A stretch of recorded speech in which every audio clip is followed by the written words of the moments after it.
ইকরা কিতাব আল্লাহ, জেনে নিন কোরআন শেখার সহজ উপায়।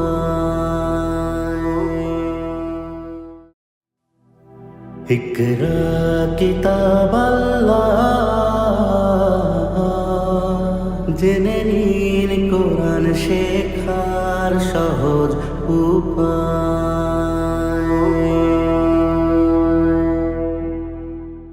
আসসালামু আলাইকুম ওয়া রাহমাতুল্লাহি ওয়া বারাকাতুহু। সম্মানিত কোরআন শিক্ষায় নিয়োজিত আমার একান্ত প্রিয় ভাই ও বোনেরা, কোরআন শেখার সহজ উপায় এই বরকতময় আয়োজনে আপনারা উপভোগ করছেন আপনি কিভাবে কোরআন শিখবেন।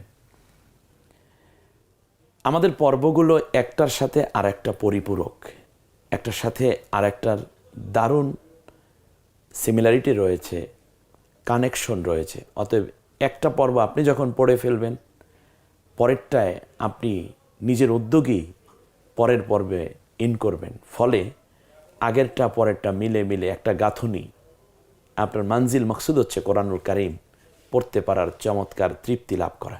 বন্ধুগণ, রাসূল সাল্লাল্লাহু আলাইহি ওয়াসাল্লাম কোরআনুল কারীমের এই চমৎকার শিক্ষাকে এত বেশি প্রায়োরিটি দিয়েছেন, তিনি বলেছেন পৃথিবীর সবচেয়ে ফজিলতপূর্ণ কেতাবের নাম হচ্ছে কোরআন। মান করাআ হারফাম মিনাল কোরআনিল কারীম ফালাহু আশরা হাসানাত। কোরআনের একটা হরফ যদি কেউ তিলাওয়াত করো আমার উম্মত, তাহলে আল্লাহ তাআলা তাকে 10টি মর্যাদাপূর্ণ সওয়াব এবং 10টি নেক দিয়ে তার আমলকে ভরপুর করে দেন। আমরা অনেকগুলো হরফ শিখেছি, বারবার, একাধিকবার, বহুবার। আমরা গত ক্লাসে যে পড়াটা শিখেছিলাম, আমরা সেটার একটা রিভিশন নেওয়ার চেষ্টা করছি। পর্বটা ছিল এরকম যে আমরা শিখব আরবি বর্ণগুলো তিলাওয়াত করুন। আরবি বর্ণ তিলাওয়াত করতে গিয়ে আমরা যে বিষয়গুলো পেয়েছিলাম তা হচ্ছে আলিফ, বা, তা, সা, এগুলো কিভাবে আমরা লিখব। বাংলাটা দেয়া আছে উচ্চারণ, আমরা এটা আরবিটা লিখতে হবে। আপনারা আশা করি ওই পর্ব খুবই উপভোগ করেছেন এবং অনেকে পুরোটাই জবাব দিয়েছেন। আমরা আজকের এই পর্বে তার বিপরীতটা শিখতে চাই। বিপরীতটা অর্থ হচ্ছে আরবিটা দেয়া আছে, আপনি উচ্চারণটা লিখতে পারেন কিনা। আমরা একটা পড়াকে বিভিন্নভাবে ঘুরিয়ে উপস্থাপনা করার চেষ্টা করেছি। এজন্য আমার ব্যক্তিগত 18 বছরের চেষ্টার ফসল এই পদ্ধতি। আমি দেখেছি একটা শিশু কিংবা একজন কোরআন শিক্ষার্থী কেন ঝরে পড়ে, তার মৌলিক 19টা কারণ আমি আমার বইয়ে উল্লেখ করেছি। তার মধ্যে এটা যে কীভাবে একটা শিশুকে অন্যান্য শিক্ষাক্ষেত্রে, যেমন কিন্ডারগার্টেন বা দামি দামি স্কুলগুলোতে যেভাবে ধরে ধরে পড়ানো হয়, আসলে আরবি শিক্ষার ক্ষেত্রে ওই জায়গাটা একটা গ্যাপ হয়ে গেছে। একথা আমাদের স্বীকার করতে হবে। আর সেই জায়গাগুলো আমরা সলভ করার চেষ্টা করেছি। আশা করছি আপনারা ইনশাআল্লাহ আমাদের সাথে থেকে কোরআন পড়ার অনন্য সুযোগ লাভ করতে পারছেন। বন্ধুগণ, আজকে আমি যে পর্বটা উপস্থাপন করছি তা হচ্ছে আপনি বাংলায় লিখুন উচ্চারণ। এখানে আপনারা স্ক্রিনে দেখতে পাচ্ছেন পুরো আলিফ থেকে ইয়া পর্যন্ত সব আরবি হুরুফগুলো চমৎকার করে সাজানো আছে এবং প্রত্যেকটা আলাদা আলাদা বক্সে আপনি এটার মধ্যে লিখে ফেলবেন সরেয়া, লয় রস্বীকার, ফ, আলিফ, এমনি করে। এর আগেও আপনারা এভাবেই লিখেছেন। এবার পুরো হরফগুলো আমরা নিয়ে আসার চেষ্টা করেছি। আপনি ইচ্ছে করলে পড়ে ফেলতে পারেন আলিফ, বা, তা, সা, কিন্তু লিখতে গেলে এই বিষয়টা খুব বেশি মনে থাকে। সেজন্য আল্লাহ রাব্বুল আলামিন কোরআন শিক্ষা পদ্ধতিতে বলেছেন আল্লামা বিল কলাম, কলম দিয়ে শেখো, কলম দিয়ে শিখিয়েছেন আল্লাহ তাআলা। এরপরে বা, তা, সা, হা, জিম, খ, দাল, জাল, র, ঝা, এমনি করে ইয়া পর্যন্ত। আপনি বইটি সংগ্রহ করলে আপনার জন্য সুবিধা হবে, অথবা আপনি ইচ্ছে করলে নিজে নিজে একবার চেষ্টা করে নিতে পারেন। আজকের এই আধুনিক যুগে শিক্ষা পদ্ধতির বিভিন্ন চেঞ্জ এসেছে। রাসূল সাল্লাল্লাহু আলাইহি ওয়াসাল্লামকে আল্লাহ তাআলা তো জিবরিল আলাইহিস সালাম আসলেন, আসার পরে জিবরিল আলাইহিস সালাম আল্লাহ নবীকে বলেন ইকরা, তুমি পড়ো।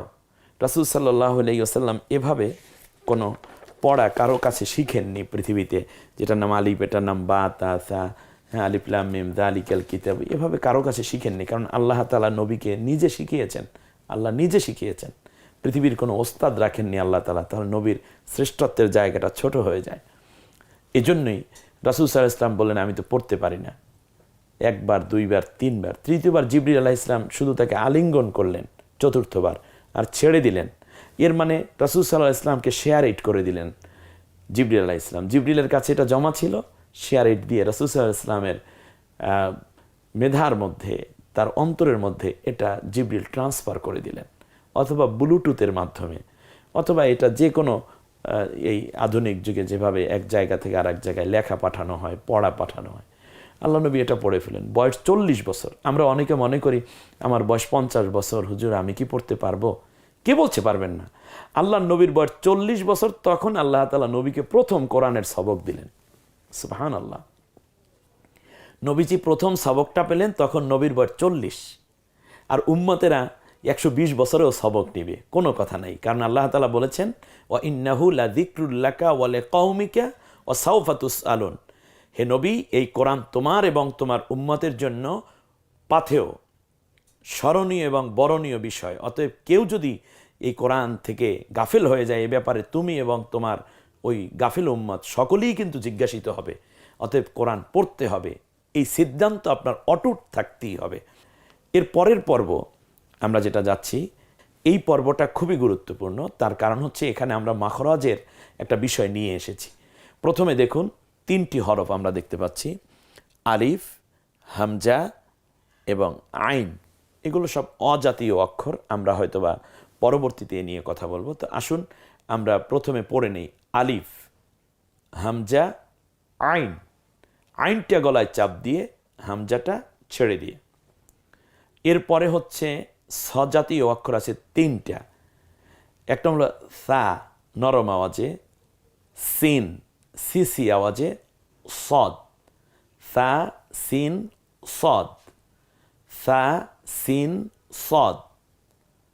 এরপরে জ জাতীয় অক্ষর আছে 4টা, জিম, রাল, জ, ঝা। 4টা 4 ধরনের উচ্চারণ। একটু আমার সাথে বলার চেষ্টা করুন। জিম, জিব্বার মাঝখান ওই বরাবর তালু। রাল, নরম আওয়াজে, জিব্বার আগা, সামনের দাঁতের আগা, রাল। জ, ওই জই বলবো জালের মতো, কিন্তু মুখটা খানিকটা একটু গোল করে নিয়ে আসলেই হয়ে যায়, জিব্বাটা একটু গোল করলে জ উচ্চারণটা হয়ে যায়।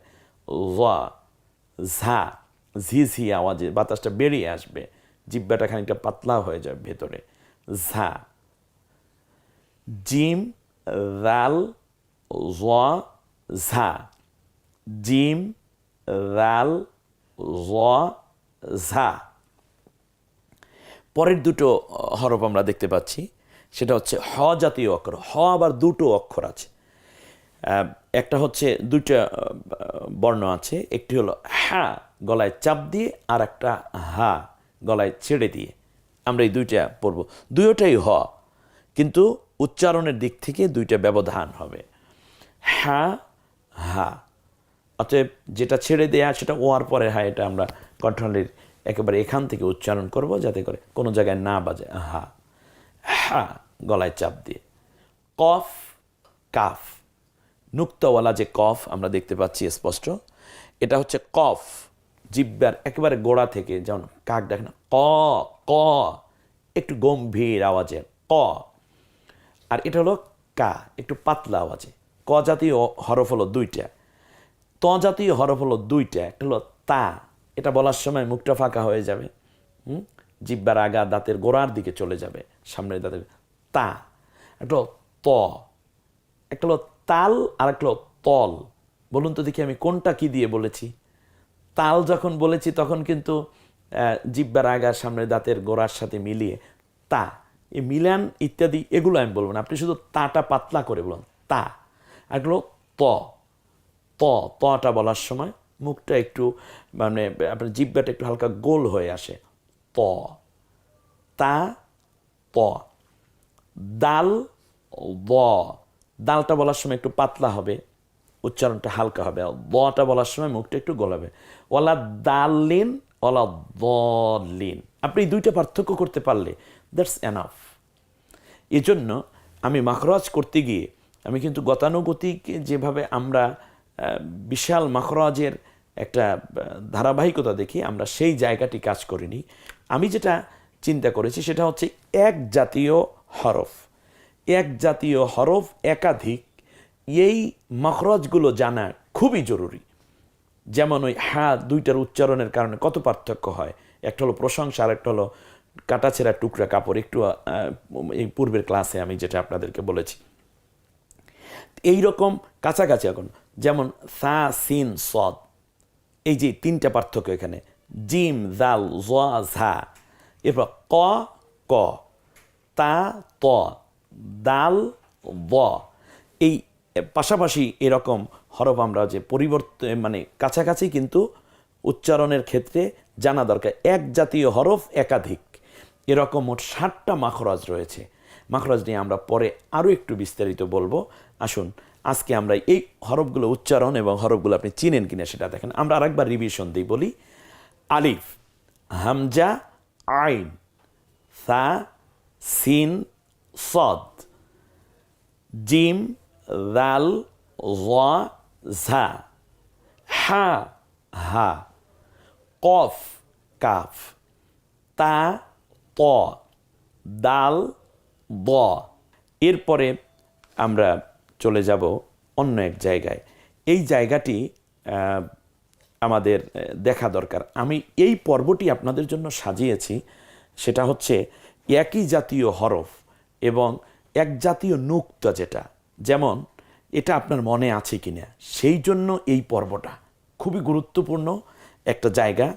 এখানে আপনি আপনার সন্তান এবং আপনারা যারাই শিখছেন সবাই খুব কেয়ারফুললি একটু খেয়াল করুন। দেখুন বা এর নিচেও কিন্তু এক নুক্তা আর জিমের নিচেও এক নুক্তা, দুইটা হরফ পাশাপাশি এনে আপনাদেরকে দেখানোর চেষ্টা করেছি যে আকৃতিগত কত পার্থক্য। দেখুন বাটা দেখতে কী রকম আর জিমটা দেখতে কী রকম, যদিও দুইটার নিচেই একটা করে নুক্তা, কিন্তু ওদের আকৃতি কি একরকম?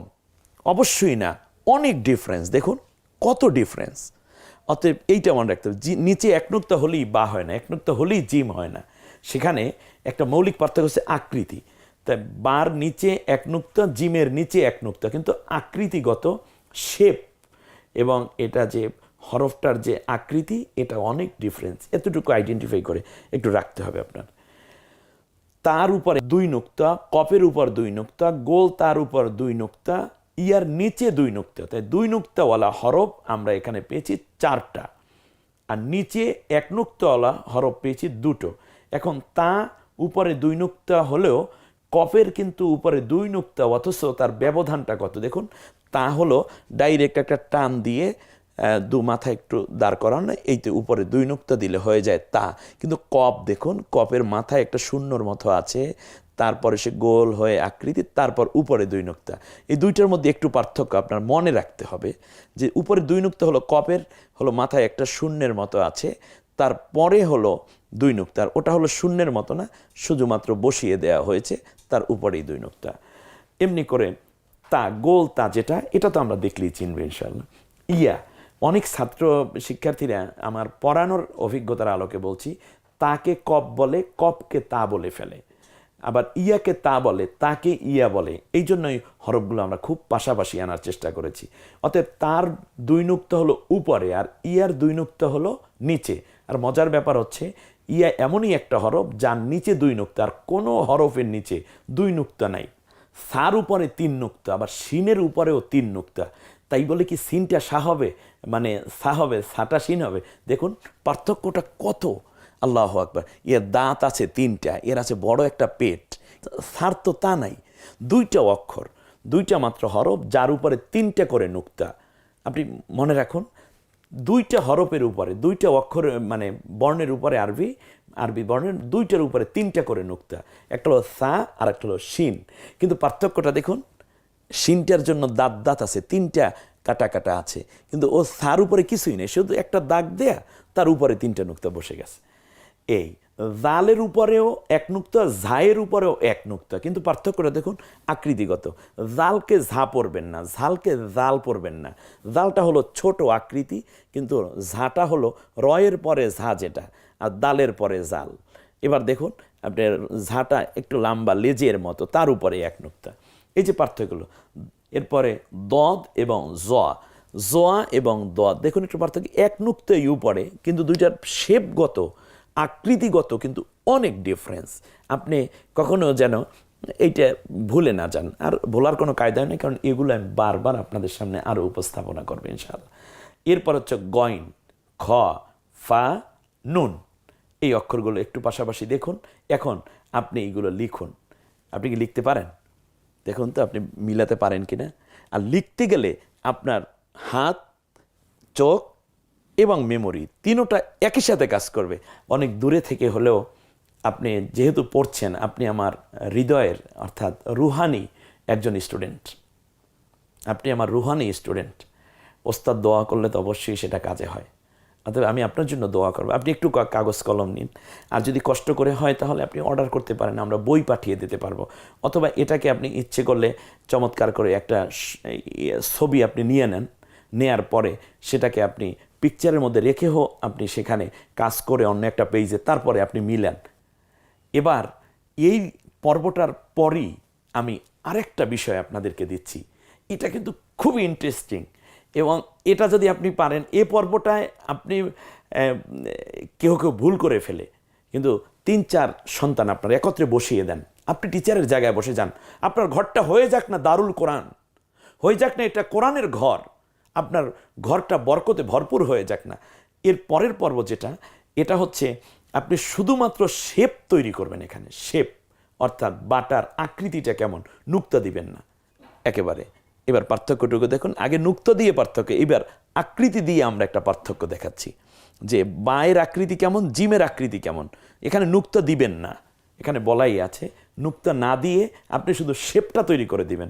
যদিও বা বানাতে বলা হয়েছে, কিন্তু বায়ের শুধু শেপ লিখুন, বায়ের আকৃতিটা কেমন শুধু সেটা লিখুন, জিমের আকৃতিটা কেমন সেটা লিখুন, তায়ের আকৃতিটা কেমন সেটা লিখুন, নুক্তা দিচ্ছেন না। কপের আকৃতি কেমন সেটুকু লিখুন শুধু, ব্যাস। আলহামদুলিল্লাহ, এমনি করে করে আমরা নুন পর্যন্ত চলে এসেছি। এ পর্বটুকু আপনি করে ফেলুন।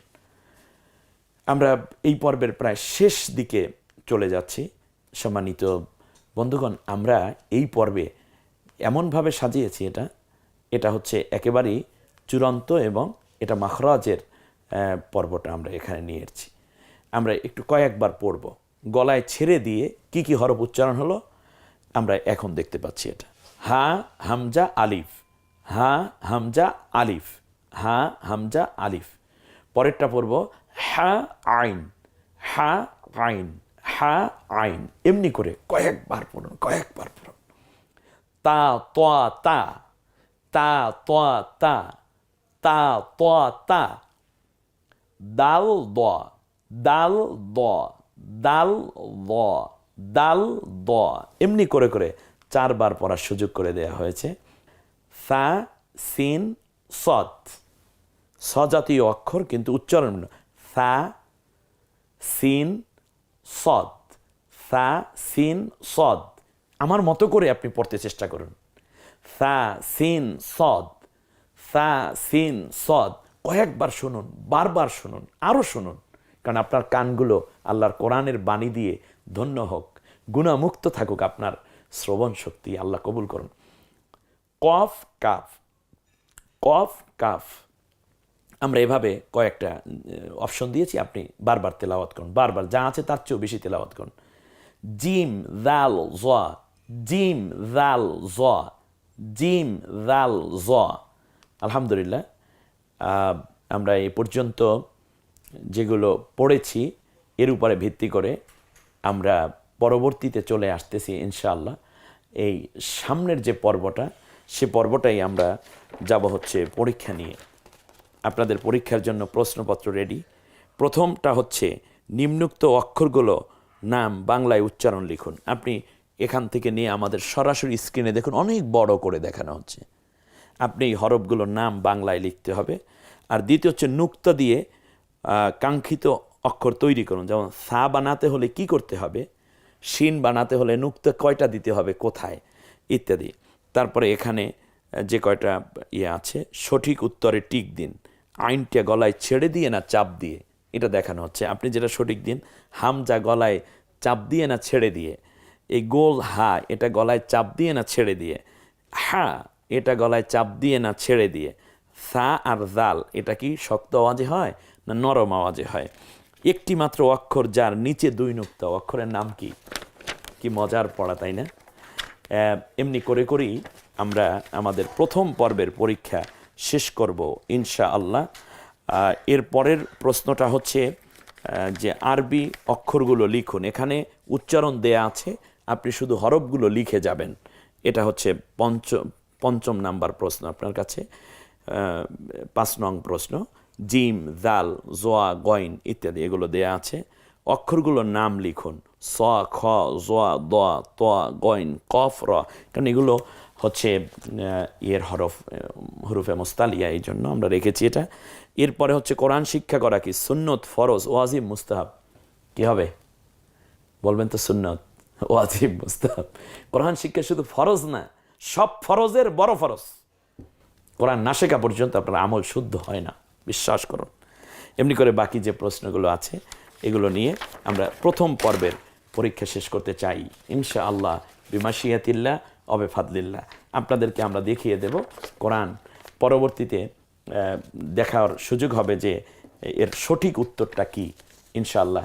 সে পর্যন্ত আমাদের সাথে থাকবেন, একের পর এক পর্বগুলো দেখবেন আর নিজের ইচ্ছে মতো কোরআন তেলাওয়াত করতে থাকবেন সুন্দরভাবে, শুদ্ধভাবে। আল্লাহর সাথে হবে সম্পর্ক। আল্লাহ আমাদের সকলকে কোরআনের আলোয় আলোকিত জীবন গড়ার তৌফিক দান করুন। আমিন। আসসালামু আলাইকুম ওয়া রাহমাতুল্লাহি ওয়া বারাকাতুহু।